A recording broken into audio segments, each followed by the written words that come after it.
Welcome back to স্বর্ণালীর হেসেল। আশা করি সবাই খুব ভালো আছো, আমিও খুব ভালো আছি। আজকে তোমাদের সাথে শেয়ার করব কাঁচা টমেটো দিয়ে মুসুর ডাল, যা এই ঠান্ডায় কিন্তু দুপুরে গরম ভাতের সাথে দারুণ লাগবে। প্রথমেই ডালটাকে ভালো করে সেদ্ধ করে নিচ্ছি, একটু কাঁচা তেল দিয়ে আর দুটো কাঁচা লঙ্কা দিয়ে।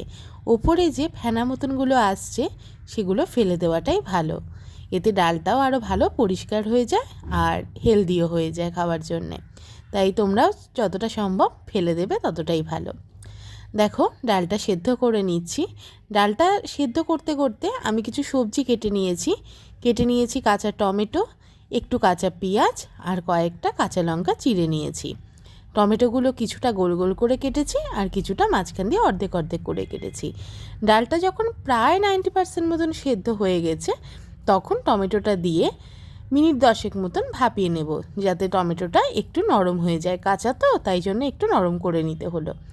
এরপর কড়াইতে সর্ষের তেল গরম করে নেব আর তাতে ফোড়নে দেব 5 ফোড়ন শুকনো লঙ্কা আর ওই 1 চা চামচ মতন গোটা সর্ষে, কালো সর্ষে আর সাদা সর্ষে মিশিয়ে 1 চা চামচ মতন দিলাম। তারপর ফোড়নের ওপরে পেঁয়াজ কুচি দিয়ে ভালো করে ভেজে নিলাম আর সাথে অ্যাড করলাম পরিমাণ মতো নুন আর হলুদ দিয়ে ভালো করে কষিয়ে নিলাম মশলাটা। তারপরে আগে থেকে কেটে রাখা যে কাঁচা লঙ্কাটা ছিল সেটাও কিন্তু দিয়ে দিলাম এখানে।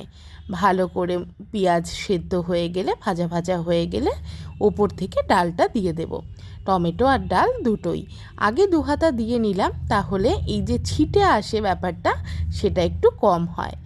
তোমরাও তাই করবে দেখো। আর যারা জানো তো তারা জানোই যে অল্প একটু ডাল আগে দিয়ে নিলে নিজের দিকে ছিটে আসবে না। তারপর ফুটে উঠলে ওপর থেকে দিয়ে দিলাম স্বাদের জন্য সামান্য চিনি, এতে টক মিষ্টি ব্যাপারটা কিন্তু দারুণ আসবে। ব্যাস হয়ে গেছে রান্না, একদম রেডি কিন্তু কাঁচা টমেটো দিয়ে মুসুর ডাল। এবার ওপর থেকে আরও 2টো চেরা কাঁচা লঙ্কা দিয়ে দাও, যা গরম ভাতের সাথে দারুণ লাগবে খেতে। Please subscribe.